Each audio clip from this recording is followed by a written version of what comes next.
Ieu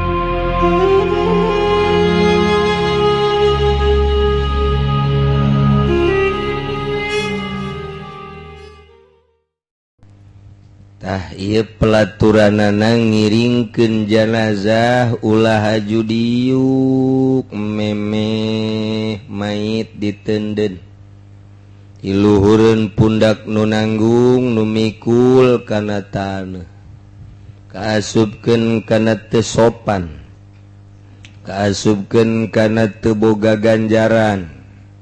Namun urang ngiringkeun mayit-mayitna masih keneh di luhur urang geus diuk lantaran ngiringkeun teh inna majai tinaan bisya'niha hentak terjadi ngiringkeun so teh nya kana kalakuan janazah jadi henteu termasuk itina lamun janazahna masih keneh di luhur nu ngiringkeunana geus diuk teh bagus tukos kitu.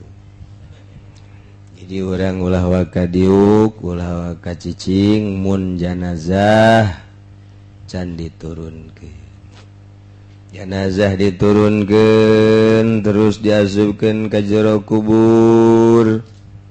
Cara ngasupkeun ka jero kuburna riwayat ti Abdullah bin Yazid anjeunna ngasupkeun mayit ti arah dua suku kubur. Kubur mayitna dibaringkeun di jero kubur sirahna ka kaler sukuna ka kidul di urang lantaran dikiblatkeun berarti kibala rijlail gobri belah kidul geus sunnahna hadza minas sunnah aya nurunkeun mayit teh afdol afdol ti belah kidul di urang mah apa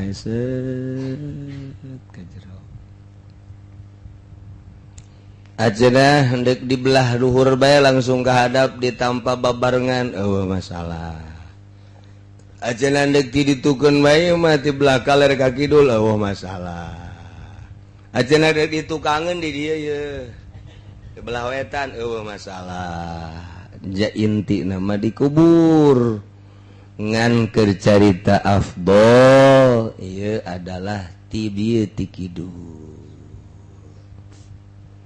eta sakadar afdol. Pernah baheula kula nguburkeun begitu nguburkeun atuh diturunkeunana di hareup aya kiai nentang cek kiai teh punten urang neangan afdol belah ditu kidul cek kula ulang geus di dieu bae langsung kidul afdol kula cicing bae masyarakat ke cicing dikidulkeun nyana tujak tunjuk bae kiai rada kolot kidul cek cenah utama cek kula teh kiai ka dieu sok nu sajen mundur kiaina kena nurunkeun mayit belah kidul pugu di dinya teh aya pagerna aya kawatan ayo kiai utama cenah belah kidul bongkar pagerna ku kiai nyana neuleukeun kula bae dideulekeun deui sia mah kolot aing mah ngora wani aing kasih gelut yo tungtungna mah pandeg deulut eta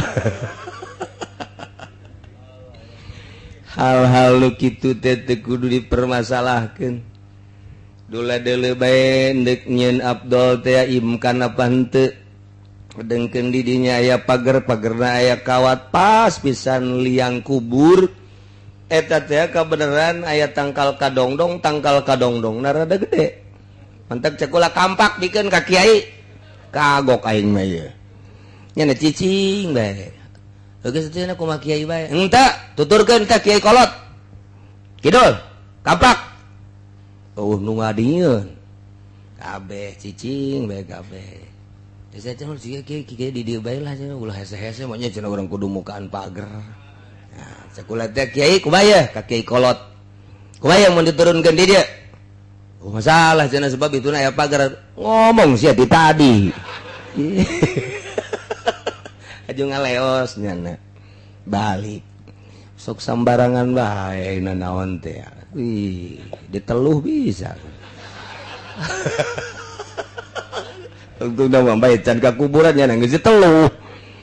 Aya bakeur carita lah hal-hal afdol kos kitu ulah sok dijadikeun masalah di lembur teh.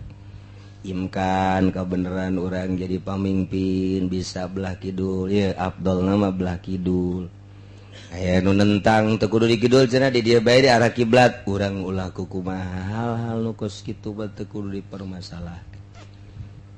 Ayuh bae helanan teh can pahameun atawa situasi urang teh kos kitu mah. Tah gitulah jadi nurutkeun afdol mah riwayat Abdullah bin Yazid adkhalal maita min kibali rijlail gobri ieu teh sababaraha macem. Sababaraha macem ieu teh urang teh deuk muru afdol. Belah kidul bisa diantaikeun lamun mayitna kuru nu di jerona deui tanagana biasa-biasa kumaha kuari mun mayitna gendut mayitna sakintal satengah ai nu di jerona sagede Habib Rozak asalna bisa payah duaan mayit ka jero ngubrus tah ieu nu narimana di jero wah cek masyarakat di luhur mayitna dua. Emang kunaon ieu nu tadi nampak teh kaberi mayit. Paeh deui. Matak deuleu situasina kana lantaran kukula geus ditajribah. Geus ditajribah ieu teh lain lalagaan, begitu manggi geus kebel.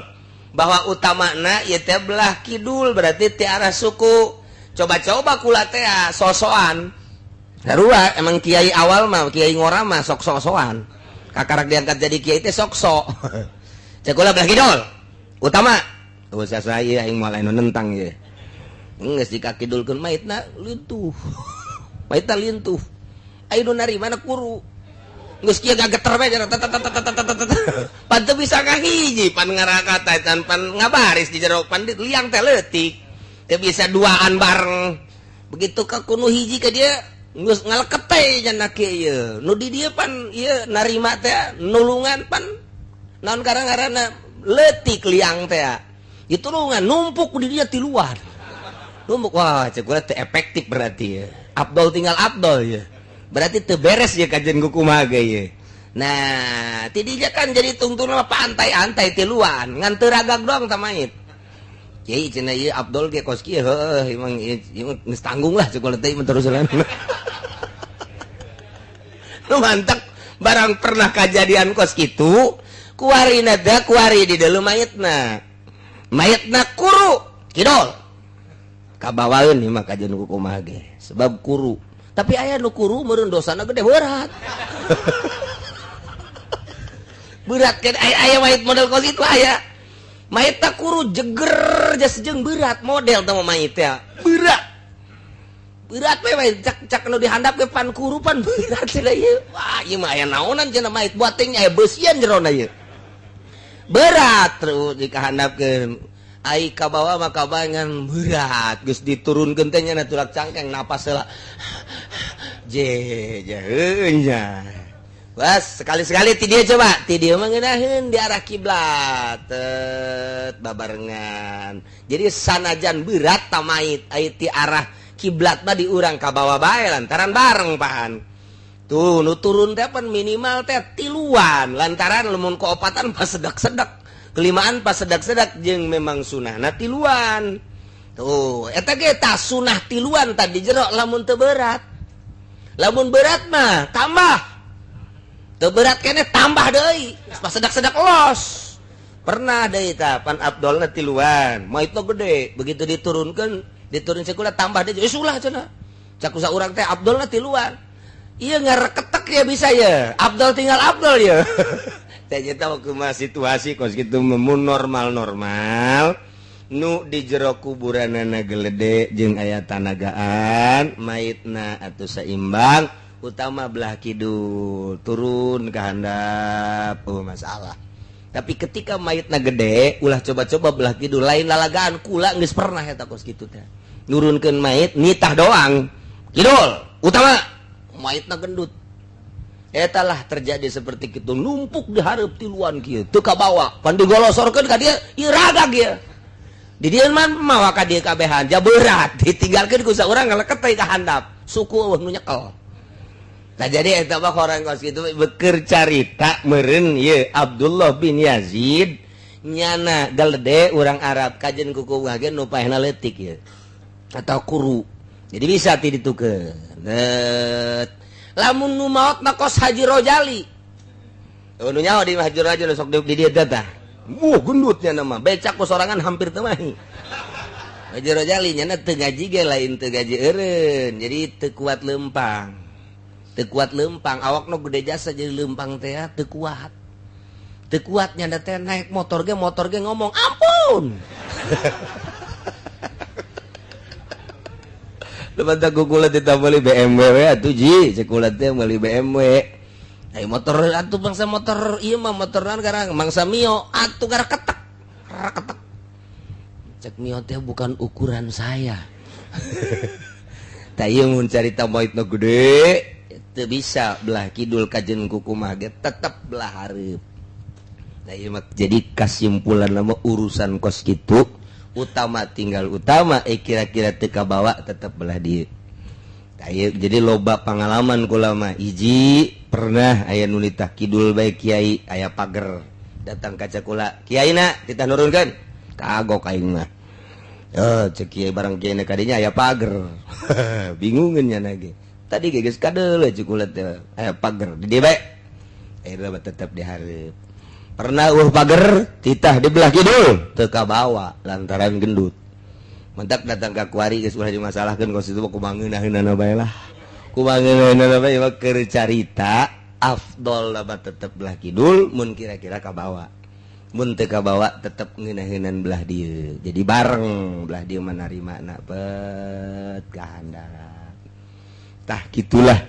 Jadi hiji ngiringkeun mayit ulah waka cicing ulah waka diuk maksudna ulah waka diuk memeh mayit diturunkeun ti pundak anu ngiring anu ngamanggut.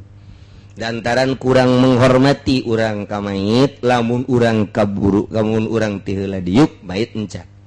Nomor kedua ketika mayit diturunkeun utamana belah kidul ge lamun kabawa mun teu kabawa urang neangan deui solusi belah hareup. Tah kos kitulah carita afdol mah tetep afdol belah kidul mun kabawa al ma'nal ijmaliyu wallahu a'lam.